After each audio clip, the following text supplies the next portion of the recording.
তাই মা যশোমতী আমার গোপালের মঙ্গল করবেন বলে তিনি আজ মন্ত্র পড়ে দিলেন। আরো কি করলেন, নিজের বাম পায়ের পদধূলি বাম হাত দিয়ে গোপালের মস্তকে দিয়ে দিল। তাই মায়েরা কি করবেন, আপনাদের সন্তানের কোনোদিন কোনো বিপদ হবে না। শুনে নাও মায়েরা মন দিয়ে, কি করবেন, আপনার সন্তান স্কুলে যাবে, অফিসে যাবে, চাকরির পরীক্ষা দিতে যাচ্ছে, বাইরে কোথাও যাচ্ছে, তোমার চিন্তা হচ্ছে আমার ছেলেটার যেন রাস্তায় কোনো বিপদ হয় না। ওমা, আজকাল তো বিপদের কথা বলা যায় না, কখন কার কি হয়ে যাবে, নিঃশ্বাসের বিশ্বাস নাই, পদ্ম পাতার জল করে টলমল, কখন পড়ে যাবে কেউ জানে না। তাই মায়েদের একটু চিন্তা বেশি থাকে স্বামী সন্তানকে নিয়ে। মায়েরা কি করবেন, তুলসী তলার মাটি নেবেন আর গঙ্গা জল নেবেন, ভালো করে কৃষ্ণায় গোবিন্দায় বাসুদেবায় দৈবকী নন্দনায় বলে ওই জলটা আর ওই মাটিটা বুলিয়ে যদি স্বামী পুত্রের ললাটে দিয়ে দিতে পারো, রাস্তায় কোনো দুর্ঘটনা হবে না, অ্যাক্সিডেন্ট হবে না, সর্পঘাতে মৃত্যু হবে না, বজ্রঘাতে মৃত্যু হবে না। তবে বাবা, আপনারা বলতে পারেন তুমি গ্যারান্টি দিচ্ছ কেন? না মা, আমি গ্যারান্টি দিচ্ছি, বিজ্ঞানীরা বলছে, বিজ্ঞান বলছে সমস্ত বৃক্ষে বজ্রপাত হয়, কিন্তু তুলসী বৃক্ষে কখনো বজ্রপাত হয় না। তাই তুলসী তলার মাটিটাও চন্দনের মতো পবিত্র হয়ে যায় মা। তাই যদি কোনো ব্যক্তি স্নান করে যদি তুলসী তলার মাটি কপালে তিলক ধারণ করতে পারে, বলছে তার ত্রিতাপ জ্বালা দূরীভূত হয়ে যায়, তাকে দর্শন করলে অপর ভক্তের মঙ্গল হয়ে যায়, তাকে দর্শন করলে অন্য ভক্তের বিপদ থাকলে বিপদ দূরীভূত হয়ে যায়। তাই আপনারা যে কাজে যাবেন মা, তুলসী বৃক্ষকে প্রণাম করবেন, তুলসী তলার মাটি আপনারা ললাটে নেবেন, আপনাদের জনম ধন্য হয়ে যাবে। শুধু তাই নয়, আপনার অনেক মাথায় যন্ত্রণা হচ্ছে, বিশ্বাসে মিলায় বস্তু তর্কে বহুদূর, আপনারা তুলসী তলার মাটি একটু গঙ্গা জল দিয়ে গুলিয়ে কৃষ্ণ নাম করে কপালে লাগিয়ে নেবেন, দেখবেন মহাপ্রভুর কৃপায় আপনাদের মাথায় যন্ত্রণা ঠিক হয়ে যাবে। এর প্রমাণ কি? এর প্রমাণ শুনে নাও মা। ভগবান শ্রীকৃষ্ণের একদিন মাথায় যন্ত্রণা হয়েছিল গো। সেদিন ভগবান বলেছিল আমার মাথার যন্ত্রণা ঠিক হবে কি করে? তখন ঔষধি পেল না। ঔষধি কোথায় পেল? নাকি গোপীদের চরণ ধুলি। ওই ব্রজগোপীদের চরণ ধুলি ভগবান লাগিয়ে তার ললাটের যন্ত্রণা দূরীভূত হলো, তার কপালের যন্ত্রণা দূরীভূত হলো। সেই গোপী হচ্ছে তুলসী মা, আর তুলসীর গোড়া থাকে মাটিতে, তাই তুলসীর চরণটা হচ্ছে তুলসীর গোড়া। তাই ওই তুলসীর গোড়ার মাটি যদি কেউ কপালে লাগাতে পারে মা, আমার গোবিন্দের ব্যাধি যখন সেরেছে, আমাদের ব্যাধি কেন সারবে না? তোমরা একবার বিশ্বাস করে লাগিয়ে দেখো, তুলসী তলার মাটির কিন্তু অনেক গুণ আছে। এই মাটি মাখবে বলে বিদেশিরা হা কৃষ্ণ বলে কেঁদে বেড়ায়। যে দেখো বৃন্দাবনে, যে দেখো মায়াপুরে,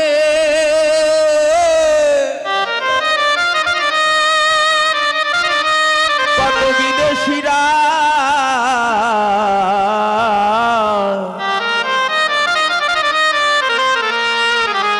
গোবিন্দ পাবে বলে কেঁদে কেঁদে বেড়ায়, আর এই তুলসী তলার মাটি মাখে আর তুলসী তলায় কেঁদে কেঁদে বলে, হে বৃন্দা দেবী তুমি একটু ভক্তি প্রদান করো। কেন? নাকি তুলসীর কৃপা না হলে কৃষ্ণ কৃপা হয় না, কৃষ্ণ ভক্তি মেলে না। তাই আমাদের কৃষ্ণ ভক্তি পেতে গেলে মা তুলসী মাতাকে ভক্তি করতে হবে। তুলসী মাতার যদি কৃপা হয় তাহলে গোবিন্দ কৃপা কিন্তু হবেই হবে, আমাদের মনুষ্য জীবন ধন্যই হবে। আপনার ছোট ছেলেটাকে কি করবেন? আপনাদের ছোট ছোট সন্তানকে কি করবেন মা? আমরা রবিবার দিন কি করি? রবিবার দিন আমরা পার্কে যাই, সিনেমা দেখতে যাই, ঘুরতে যাই, চিড়িয়াখানাতে যাই। শাস্ত্রে বলছে রবিবার দিন যখন ছুটি পাবে তোমার ছোট্ট সন্তানটাকে পার্কে নিয়ে যেও না, তোমার ছোট্ট সন্তানটাকে চিড়িয়াখানাতে নিয়ে যেও না, তোমার ছোট্ট সন্তানটাকে ঘুরতে নিয়ে যেও না, তোমার ছোট্ট সন্তানের হাতটি ধরে নিয়ে যাও মন্দিরে, তাকে ভগবানকে প্রণাম করা শেখাও। রবিবার রবিবার মন্দিরে গিয়ে ভগবানকে ভক্তি করা শেখাও, কৃষ্ণ নাম করা শেখাও, তাতে তোমার মনুষ্য জীবনটা ধন্য হবে, তোমার ছেলে মানুষ হবে মা। মনুষ্যকুলে জন্ম নিলে তাকে মানুষ বলে না, যদি তার ভিতরে বিবেক বৈরাগ্য চৈতন্য চেতনা না থাকে মা। আমরা সবাই তো মনুষ্যকুলে জন্ম নিয়েছি, কিন্তু মানুষ কত না হতে পেরেছি মা। আমরা মানুষ নই, আমরা মানুষের আকার ধারণ করেছি, আমাদের ভিতরে আত্মাটা পশুর রয়েছে মা।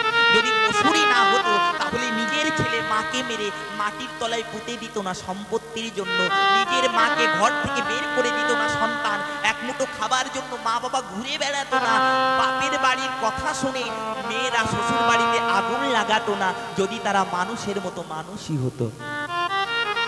যদি শিক্ষায় শিক্ষিত হলে যদি মানুষ হওয়া যায় তাহলে মানুষের দুঃখ রইতো না। মা বলছে মানুষ হতে গেলে শিক্ষায় শিক্ষিত হলে হবে না, যদি তোমার ভিতরে বিবেক বৈরাগ্য মনুষ্যত্ব না থাকে তাকে মানুষ বলে না।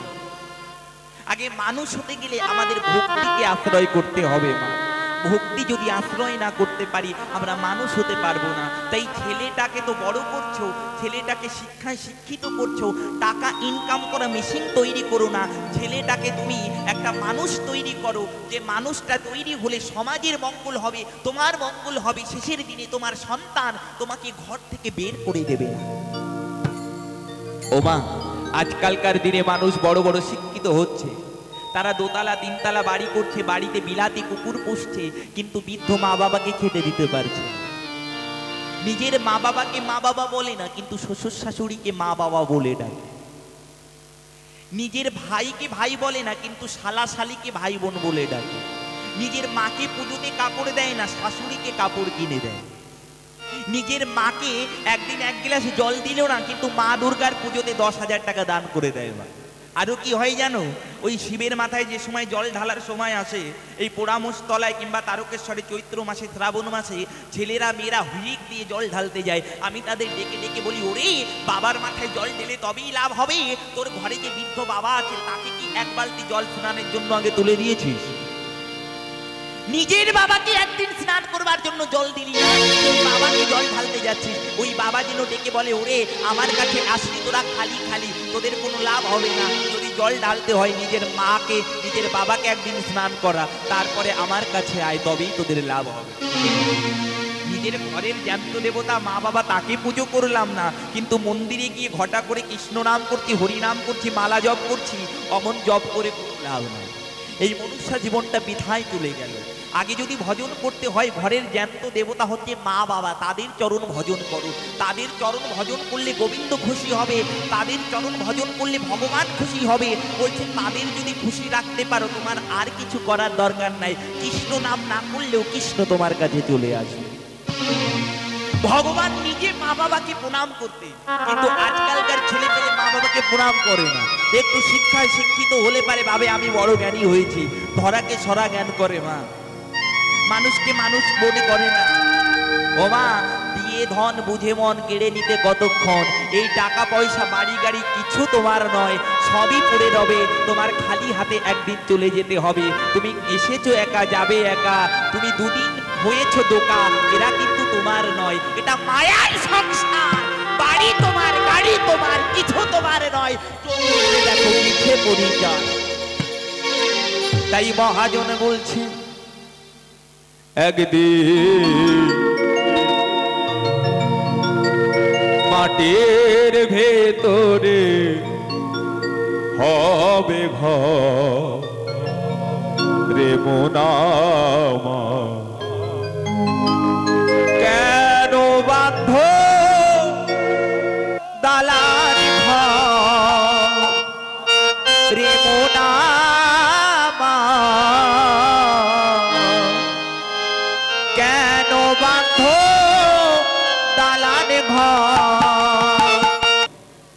যেদিন এই প্রাণ পাখি চলে যাবে এই খাঁচা ছেড়ে, কেউ তোমাকে আর ভালোবাসবে না। অপবিত্র হবে বলে গোবর ছড়া দিয়ে পবিত্র করবে। মা সঙ্গে কি যাবে? এক মুঠো তিল, গোটা কয়েক কড়ি, আর সঙ্গে দেবে একটা মাটির হাড়ি, আর কিছু দেবে না। মা তোমার পরনের দামি শাড়ি সেটাও খুলে রেখে দেবে। তাহলে কিসের অহংকার? আমার বাড়ি, আমার গাড়ি, আমার টাকা, আমার পয়সা, আমার পুত্র, আমার কন্যা, কেউ তোমার নয়। মিছে পরিচয়। যে সন্তান সন্তান করে এত কিছু করছো। মা যদি বিছানায় পড়ে যাও, 1 মাস 2 মাস 1 বছর বিছানায় পড়ে থাকো, সেই সন্তান তোমাকে আগের মতো আর ভালোবাসবে না। মা বলে জড়িয়ে ধরবে না, বাবা বলে জড়িয়ে ধরবে না, বলবে এই বিপদ এখন গেলেই বাঁচি। তাহলে এই সংসারে একমাত্র গোবিন্দ ছাড়া কেউ কারো নয়। তাই আমি সবাইকে ডেকে ডেকে বলি, কলির জীব, ভগবানকে ভালোবাসতে হবে না, ওই মা কালীর পুজো করতে হবে না, গোবিন্দের পুজো করতে হবে না। যদি তুমি আসল দেবতা মা বাবার চরণ পূজা করতে পারো, ভগবান তোমার কাছে নিজে হেঁটে হেঁটে আসবে। কেন জানো? গুরু ধুয়ে যে গোবিন্দ ভজে, সে পাপী নরকে মজে। আগে হচ্ছে জগৎগুরু মা বাবা, তাদের চরণ ভজন করো, তুমি গোবিন্দকে পাবেই পাবে। তাহলে তুমি যদি তোমার মা বাবাকে কাঁদাও, তোমার মা বাবাকে খেতে দিলে না, তুমি দান করছো, তুমি পুজো করছো, তেমন দান করে কোনো লাভ নাই, তেমন পুজো করে কোনো লাভ নাই, তোমার তো পশু হওয়াই ভালো ছিল। তাই মা, আমাদের যা করি না করি আমাদের সন্তানটাকে কৃষ্ণ ভক্ত করতে হবে, আমাদের কৃষ্ণ ভক্ত হতে হবে দরকার। তেমন ভালো সন্তান জন্ম দিতে গেলে মায়েদেরও একটু ভালো হতে হবে, মায়ের পেটটা ভালো হতে হবে, দীক্ষা শিক্ষা নিতে হবে, গুরু চরণকে ভক্তি করতে হবে, গোবিন্দকে ভক্তি করতে হবে, তুলসী বৃক্ষকে প্রণাম করতে হবে। সন্ধ্যা সকালবেলায় সিরিয়াল দেখলে পারে সেই মায়ের পেটের সন্তান কৃষ্ণ ভক্ত হয় না। পেটে সন্তান নিয়ে আজকে বিরিয়ানি খাবো, আজকে খাসির মাংস খাবো, আজকে মুরগি খাবো, খেলে পারে সেই পেটের সন্তান কোনোদিন কৃষ্ণ ভক্ত হয় না। ছুটে দাও ভাইরা, সন্তান নেবার আগে মায়েদের দীক্ষা শিক্ষা নিতে হয়। বীজ যদি ভালো না হয় তাহলে ফসল ভালো হবে না, হবে না। বীজ যদি পোকা লেগে যায় তাহলে কি চারা জন্মাবে, জন্মাবে না। তাই মায়েদের আগে গর্ভটা শুদ্ধ করতে হবে, মায়েদের দীক্ষা শিক্ষা নিতে হবে। আর গর্ভে যখন সন্তান আসে মায়েদের গীতা পাঠ করতে হয়, তুলসী বৃক্ষকে প্রণাম করতে হয়, সন্ধ্যাবেলায় উলুর ধ্বনি দিতে হয়, কীর্তন শুনতে হয়। যে নারী স্নান করে মুখে দেয় পান সেই নারী হয় লক্ষ্মীরও সমান, এটা লক্ষ্মীর পাঁচালী বলে। ওমা, আর এখনকার দিনের মায়েরা কি করে, স্নান করে অমনি মনে মনে ভাবে এই বুড়িটা আছে গেলে পারে না। এই বুড়িটা হচ্ছে শাশুড়ি। আগেরকার দিনের শাশুড়িরা যেমন ছিল, বৌমারা দেখে ভয় পেত, শাশুড়িরা বৌমাদের দেখে ভয় পায়। সত্যি কথা তো।